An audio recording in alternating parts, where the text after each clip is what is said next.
ആകാശങ്ങളിൽ വാഴും തിരുതാരാനാഥനു സ്തോത്രം. എന്നും നന്മകളേകൂ, ഞങ്ങൾക്കെല്ലാ പുണ്യവും നൽകൂ.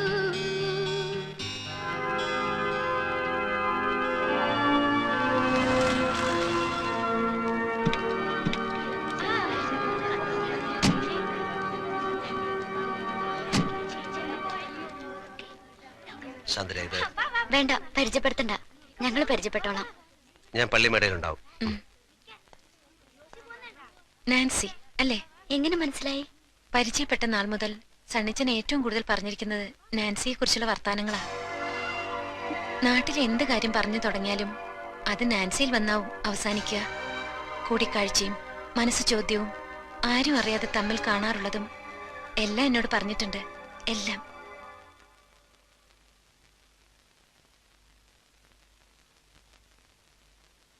മിസ്സസ് സാന്ദ്ര ബാളൂക്കാരൻ്റെ മനസ്സിനെ ഒത്തിരി ഒത്തിരി വേദനിപ്പിക്കുന്ന ഒരു വാർത്ത അയ്യരിപ്പ എന്നെ ഫോണിൽ വിളിച്ച് പറഞ്ഞിരുന്നു. നിന്നെ കൊല്ലാൻ ശ്രമിച്ച കുറ്റത്തിന് 6 മാസത്തെ തടവിന് ശിക്ഷിക്കപ്പെട്ട മുഹമ്മദ് അലി ജയിലിൽ നല്ല പിള്ള ചമഞ്ഞുകൊണ്ട് അവന്റെ ശിക്ഷ 4 മാസമാക്കി കുറച്ചു.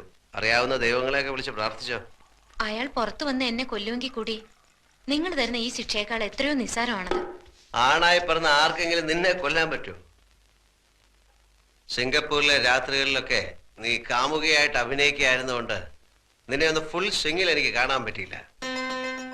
ഇതങ്ങോട്ട് വീശി നല്ല ഫുൾ ഫോമിലും അയക്കോ. സ്ഥലകാല ബോധം മറന്ന് കാലത്ത് കാശിന് ബാർഗെയിൻ ചെയ്യരുത്. കള്ളി വിളിച്ചതാവും. എന്നാ വേണ്ട, കുടിക്കടി.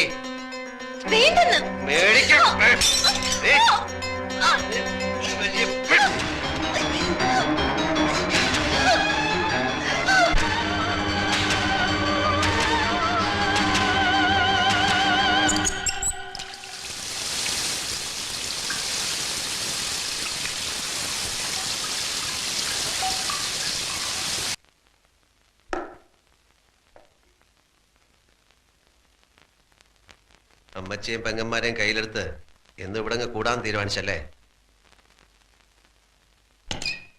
മതി. 6 മാസം എന്നുള്ളത് കുറച്ച് കുറഞ്ഞാലൊന്നും കുഴപ്പമില്ല. എപ്പോ വേണമെങ്കിലും തിരിച്ചു പോകാൻ റെഡി ആയിക്കോ. അതെ, ഞാനും അത് കാത്തിരിക്കുക. പാവപ്പെട്ട കന്യാസ്ത്രീയെയും അമ്മച്ചിയെയും എന്തെല്ലാം പറഞ്ഞു വഞ്ചിക്കുന്നു. ഈ പാവത്തിനൊക്കെ എന്നോട് പൊറുക്കണേന്ന് മാത്രമാ ഓരോ ദിവസവും ഞാൻ ദൈവത്തോട് പ്രാർത്ഥിക്കുന്നത്.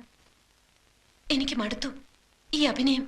അത് പല മുറികളിൽ പലരോടത്ത് അന്തി ഉറങ്ങിയിട്ടുള്ള നിനക്ക് ഒരുത്തനോടത്തുള്ള 2-3 മാസത്തെ ജീവിതം അറുപൂറായിട്ട് തോന്നും.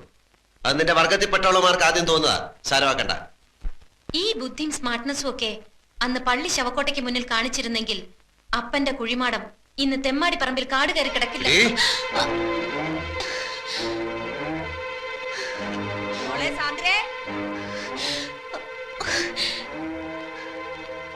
എനിക്കറിയാം ഇക്കാര്യം പറഞ്ഞാൽ നിങ്ങൾക്ക് ഉത്തരം മുട്ടുമെന്ന്. നിങ്ങളൊന്ന് തോൽക്കുന്നത് കാണാൻ വേണ്ടി മാത്രം പറഞ്ഞതാ. മഹത്തായ വിജയങ്ങൾക്കിടയിൽ ചെറിയ ചെറിയ ചില തോൽവികൾ നല്ലതാ.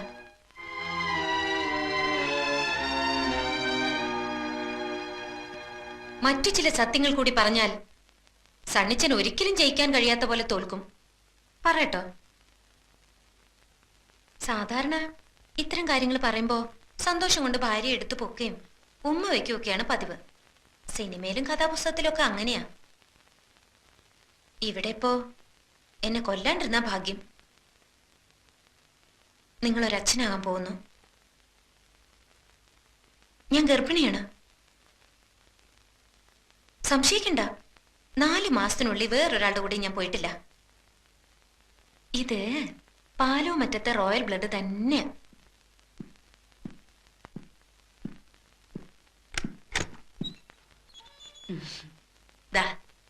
ദേ മോളെ, ഇനി പടികൾ കയറുന്നതും ഇറങ്ങുന്നതും ഒക്കെ സൂക്ഷിച്ചു വേണം. ഇനി അവന് കാപ്പിയും ചായയൊക്കെ വേണമെങ്കിൽ രമണി കൊണ്ട് കൊടുക്കും.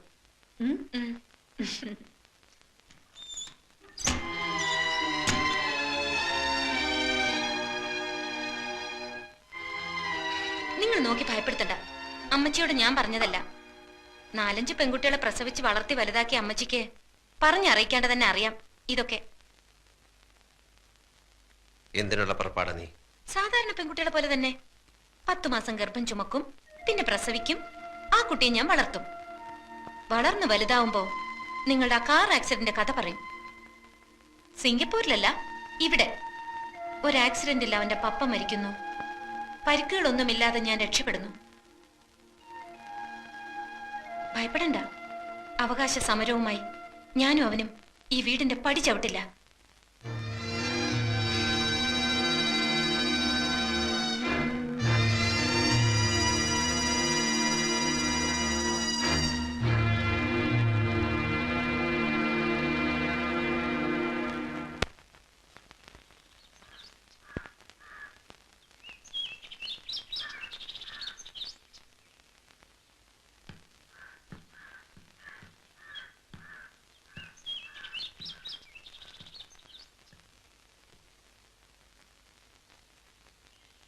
സണ്ണിച്ച, നീ ഉച്ച കഴിഞ്ഞ് വല്ലയിടത്തും പോകുന്നുണ്ടോ?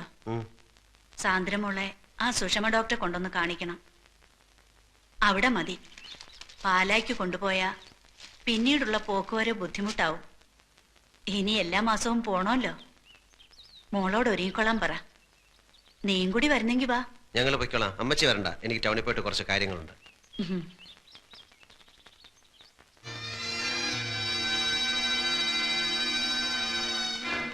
അമ്മച്ചി പറഞ്ഞ കേട്ടില്ലേ, ഹോസ്പിറ്റലിൽ പോകാൻ റെഡിയാവ് ചെക്കപ്പിന്. ഇനി മാസാമാസം ചെക്കപ്പ്, വിശ്രമം, പോഷകാഹാരം. കൊച്ചു മിടുക്കി തന്നെ നീ.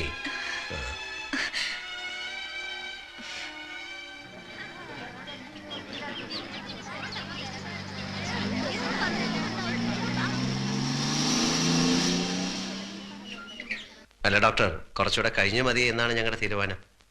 ഇങ്ങനൊരു തീരുമാനം എടുത്ത് ഒത്തിരി കപ്പിൾസിനെ എനിക്കറിയാം. ആദ്യം കുട്ടികൾ ഉടനെ വേണ്ടാന്ന് പറയും, പിന്നെ അതിനു വേണ്ടിയുള്ള പരക്കം പാച്ചിലാവും, നേർച്ചയും വഴിപാടും ഒക്കെ ആയിട്ട്. മാത്രമല്ല 3.5 മാസം കഴിഞ്ഞു എന്ന് പറയുമ്പോൾ ഈ ഒരു അബോർഷൻ റിസ്ക് ആണ്. എന്തിനാ ആവശ്യമില്ലാതൊരു ടെൻഷൻ എടുത്ത് തലയെ വെക്കുന്നത്? കണ്ടോ, പുള്ളിക്കാരിക്ക് തീരെ താല്പര്യമില്ല. നിങ്ങൾ ഒന്നുകൂടെ വെറുതെ. സാന്ദ്ര,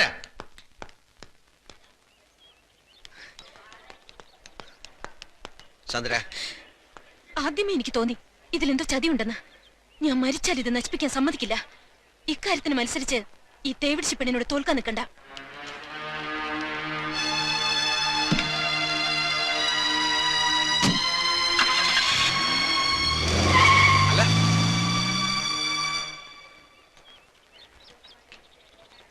ആ നാൻസി, എന്താ ഇവിടെ? എന്ത് പറ്റിയത്? പടിയിറങ്ങിയപ്പോ അല്ല, വാതിലിൽ തട്ടി വീണതാ. അതൊന്നുമല്ല. എന്താ ഉണ്ടായത്? സത്യം പറ.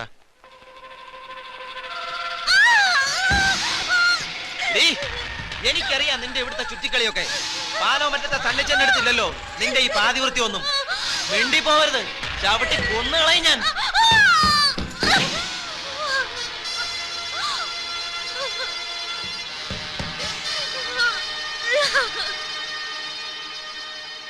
പോളച്ച ചെയ്തെന്ന് പറഞ്ഞില്ലേ? പൊളച്ചും വീട്ടിലില്ല, വേളാങ്കണ്ണിക്ക് പോയിരിക്കുക. അന്ന് സണ്ണിച്ചേന്റെ കല്യാണത്തിന് കൊയറ് പാടാൻ വന്നപ്പോ മുതൽ ഒന്നും അറിയാത്ത എന്നെ സണ്ണിച്ചേനും ചേർത്ത് ഓരോന്നൊക്കെ പറഞ്ഞുണ്ടാക്കും. അത് പറഞ്ഞ് പേടിപ്പിച്ച് നാളെ എനിക്കെന്തെങ്കിലും സംഭവിച്ച സത്യം അറിയാവുന്ന ആരെങ്കിലും ഉണ്ടാവണല്ലോ.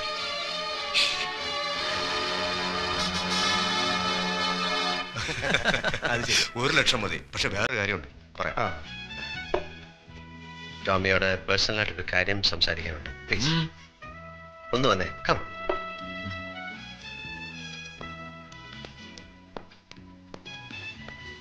അനാവശ്യമായി ആവശ്യമില്ലാത്തടത്ത് എൻ്റെ പേര് വലിച്ചയക്കും. മനസ്സിലാവുന്നില്ലേ? തൊട്ടിത്തരം കാണിക്കുന്നതിലും ഒരു മാനേഴ്സും പ്രിൻസിപ്പലും ഒക്കെ വേണം. അറ്റ്ലീസ്റ്റ് വീടിനകത്തെങ്കിലും അമ്മയും പെങ്ങന്മാരെയും തിരിച്ചറിയാനുള്ള വകതിരിവ് അത് വേണം. ആ ബോധം അതിനി നിന്റെ വീട്ടിൽ പെങ്ങന്മാരൊന്നുമില്ലല്ലോ. ഒരുത്തി മടത്തി ചേർന്ന്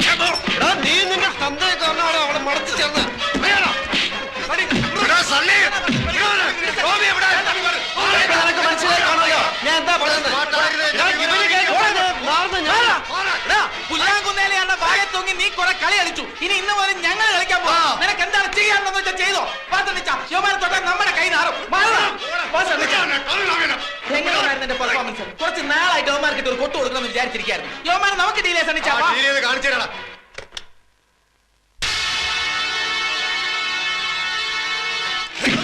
എന്തിയാടാ പാലോമറ്റത്തെ സണ്ണി അമ്മാവൻ ആനപ്പുറത്ത് കയറിയ മരുമോന്റെ ആസനത്തിൽ തരമ്പ് കാണുകടാ. ഇവനെ എന്തിനാ അറസ്റ്റ് ചെയ്ത്? അവൻ പണം വെച്ച് ചീട്ട് കളിച്ചു, അറസ്റ്റ് ചെയ്തു. സാക്ഷികളുണ്ട് ഇവിടെ. അല്ലെങ്കിൽ തന്നെ ഇവനോട് ഇതൊക്കെ പറയുന്നതിനാ? ആണുങ്ങൾ തമ്മിൽ തല്ലി തീർക്കുന്നത് നേർക്ക് നേരെ എന്നാ. എന്റെ വീട്ടിലെ പട്ടിക്കെട്ട് തല്ലണേലും നിനക്കൊക്കെ ഇവന്മാരുടെ പിൻബലം വേണം. ഞാൻ ഇവനെ കൊണ്ടുപോകാൻ വന്ന. വിട്ടില്ലെങ്കിലോ? വിട്ടേ പറ്റൂ. ഞങ്ങൾ ലീഗലായിട്ടാണ് വന്നിരിക്കുന്നത്. ഇതാ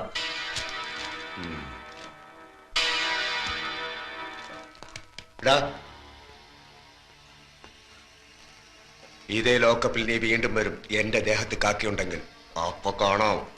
അന്ന് നീ തല്ലിയ ഉടുതുണിക്ക് മറുതുണിയില്ലാത്ത ദരിദ്രവാസി സണ്ണിയല്ല ഞാൻ. ഇന്ന് എനിക്ക് എന്തൊക്കെ ചെയ്യാൻ കഴിയും നിനക്ക് സ്വപ്നം പോലും കാണാൻ പറ്റില്ല. അതുകൊണ്ട് കാണാം.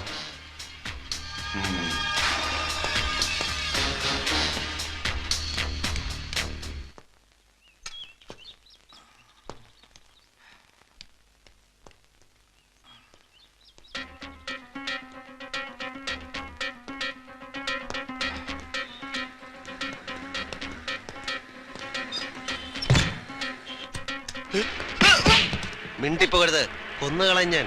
അതിനും തയ്യാറായ ഞാൻ വന്നിരിക്കുന്നത്. ഒരു മെഡിക്കൽ സർട്ടിഫിക്കറ്റ്, പൈലി പോലീസ് ലോക്കപ്പിൽ വെച്ച് ക്രൂരമായ മർദ്ദനത്തിനിരയായി എന്ന് തെളിയിക്കുന്ന ഡോക്ടറുടെ വിലയേറിയ ഒരു സർട്ടിഫിക്കറ്റ്. നീ അവന്റെ രോഗവിവരം ഇവിടുത്തെ രജിസ്റ്ററിൽ എങ്ങനെ എഴുതുമെന്ന് എനിക്കറിയാം. ബാത്റൂമിൽ വീണെന്നോ അല്ലെങ്കിൽ മറ്റേ ലോറി ഇടിച്ചെന്നോ കള്ളക്കഥ ചമയ്ക്കാനും കള്ള പോസ്റ്റ്മോർട്ടം സർട്ടിഫിക്കറ്റ് കൊടുക്കാനും നീ സമർത്ഥനാണെന്ന് അന്ന് വർഷങ്ങൾക്ക് മുമ്പ് എന്റെ അപ്പന്റെ കാര്യത്തിൽ തെളിയിച്ചത്. അതുകൊണ്ട് തന്നെയാണോ മറ്റൊരു ആശുപത്രിയിലും കൊണ്ടുപോകാതെ പൈലെ ഇവിടെ തന്നെ ഞാൻ കൊണ്ടുവന്നത്. എഴുത് എഴുത്.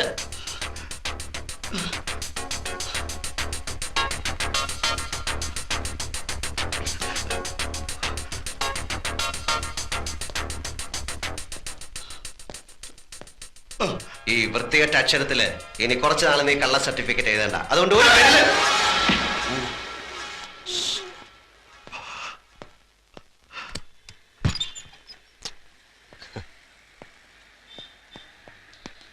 വക്കീൽ സാറേ, എന്ത് ഒഫൻസ് ആയാലും ഈ മെഡിക്കൽ സർട്ടിഫിക്കറ്റ് വെച്ച് CI ദാമോദരൻ നായരെ ഒരു ദിവസത്തേക്ക് സസ്പെൻഡ് ചെയ്യിക്കാൻ സാറിന് പറ്റുമോ? നമ്മൾ ഒന്നുകൂടി പ്രിപ്പയർഡ് ആയിട്ട് മൂവ് ചെയ്താൽ ഇനി ഒരിക്കലും അയാൾ സർവീസിലേക്ക് വരാത്തുള്ള ജഡ്ജ്മെന്റ് നമുക്ക് ഒരു ദിവസമെങ്കിൽ ഒരു ദിവസം. അവന്റെ തൊപ്പിയൊന്ന് ഊരി തന്നാൽ പിന്നെ ഒരിക്കലും അവൻ സർവീസിൽ വരാത്ത കാര്യം ഞാൻ ഏറ്റു. എന്ത് വില കൊടുത്തായാലും സാർ അവനെ ഒരു ദിവസത്തേക്ക് എനിക്ക് സസ്പെൻഡ് ചെയ്ത് തരണം. ശരി, ഓക്കെ ഓക്കെ. എണ്ണ നന്നായി താന്നിട്ടേ കുളിക്കാവൂ. തല തണുക്കണം.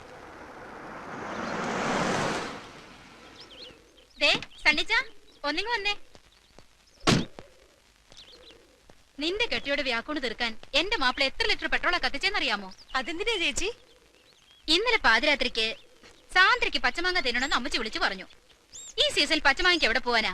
പിന്നെ എന്റെ കെട്ടിയോൻ കട്ടപ്പനലോ കുമിളിലോ പോയി പൊന്നും വില കൊടുത്ത് വാങ്ങിയതാ ഇത്. അത് പോട്ടെ, എന്റെ ഏലിക്കുട്ടി ചേച്ചി, അമ്മച്ചി എന്നെ ഏൽപ്പിച്ചിരിക്കുന്നത് എന്താണെന്നോ?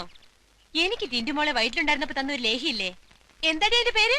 കർത്താവേ, അതോ? സാന്ദ്രേ, കഴിക്കല്ലേ, അതാലോചിക്കുമ്പോഴേ എനിക്ക് ഛർദിക്കാൻ വരുവാ.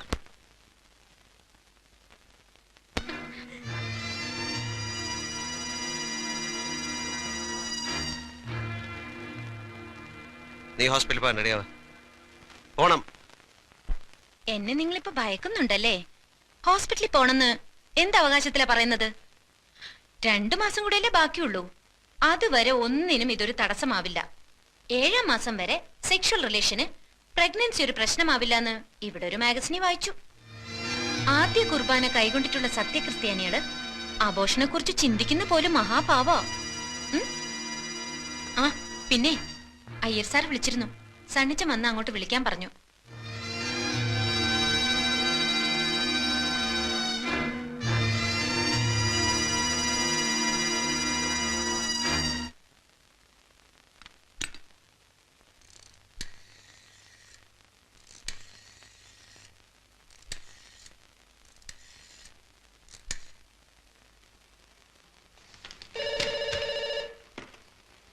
ഹലോ.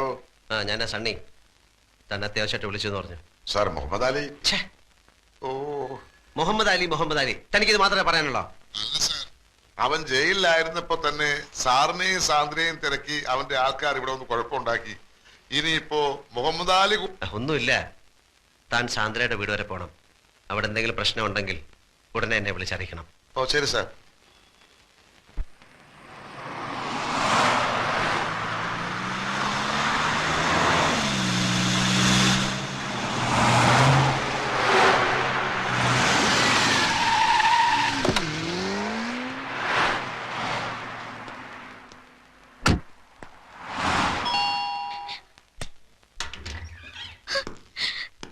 എന്താ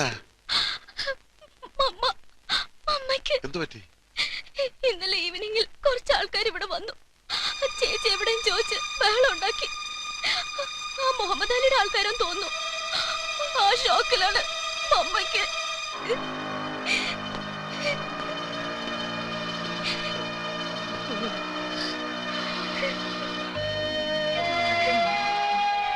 ഇത്ര സീരിയസ് ആയിട്ട് വെറുതെ ഹോസ്പിറ്റലിൽ കൊണ്ടുപോയില്ലേ?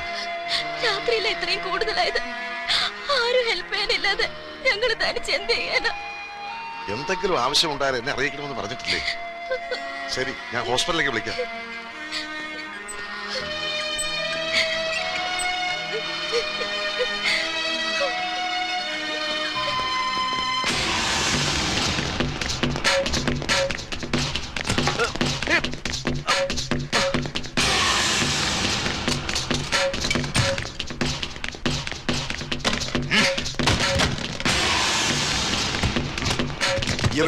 അവളെവിടെ? അലീന എന്നെ ജയിലിലാക്കിയിട്ട് സാന്ദ്ര എന്ന് പറഞ്ഞ് അവന്റെ കൂടെ ഒളിച്ചോടി പോയില്ലേ? അത് ഞാൻ അറിഞ്ഞു. ഇപ്പൊ എനിക്ക് വേണ്ടത് അവളെയല്ല, അവളുടെ അനിയത്തി സുകന്യയെ. അവളെവിടെ? സുകന്യ മമ്മിയും കൊണ്ട് ഹോസ്പിറ്റലിൽ പോയിരിക്കുക. ഏത് ഹോസ്പിറ്റൽ? അറിയില്ല. കണ്ടുപിടിച്ചോളാം. പാപ്പച്ചായ, സംഗതി സീരിയസാ. ഇപ്പൊ സസ്പെൻഷനാ. കേസ് ഇങ്ങനെ പോയാ എന്റെ തൊപ്പി തെറിക്കും. താൻ കിടന്ന് കഴിവേറാതെ. സസ്പെൻഷൻ അല്ലേ? ആ വകുപ്പ് മന്ത്രി ഡൽഹിയിൽ നിന്ന് വന്നോട്ടെ, നമുക്ക് ഊരാടോ. മന്ത്രിയുടെ ഒക്കെ കൈവിട്ടുപോയി അച്ചായോ. ഇനിയിപ്പോ ഒരു വഴിയേ ഉള്ളൂ. ആ പൈലയെ നമുക്കൊന്ന് കയ്യിലെടുക്കാൻ പറ്റുമോ? അവന്റെ മൊഴി പോലിരിക്കും ഇനി എന്റെ കാര്യങ്ങൾ.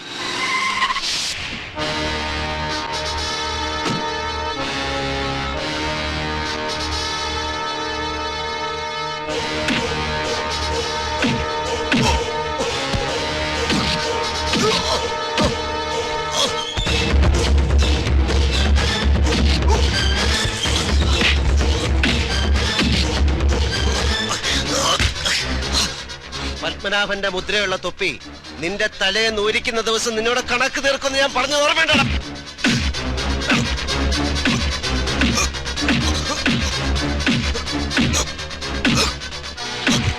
ഇപ്പൊ നിനക്ക് സസ്പെൻഷനാണ്.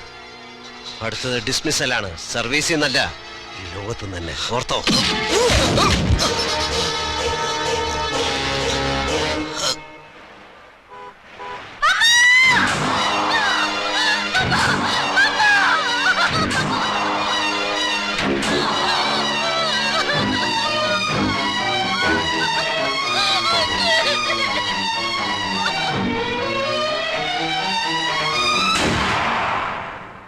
മോളെവിടെ? പള്ളിയിൽ പോയി പ്രാർത്ഥിക്കണം. തിരക്ക് പിടിച്ച് വരാൻ ശ്രമിക്കണ്ട. എത്ര ശ്രമിച്ചാലും ഫ്യൂണറൽ എത്താൻ കഴിയില്ലല്ലോ. 4 o'clock ഫ്യൂണറൽ ഫിക്സ് ചെയ്തിരിക്കുന്നത്. മരിക്കാൻ നേരവും മോളെ അന്വേഷിച്ചു.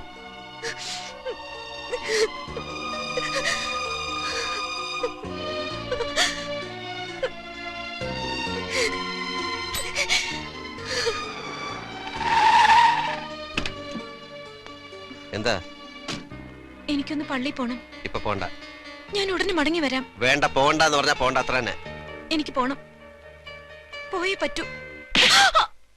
പള്ളിയിൽ പോയി പ്രാർത്ഥിച്ച് നീ വലിയ പുണ്യാളത്തിൽ ഒന്നും ആവാൻ പോകുന്നില്ല. പള്ളിയിൽ പോണം.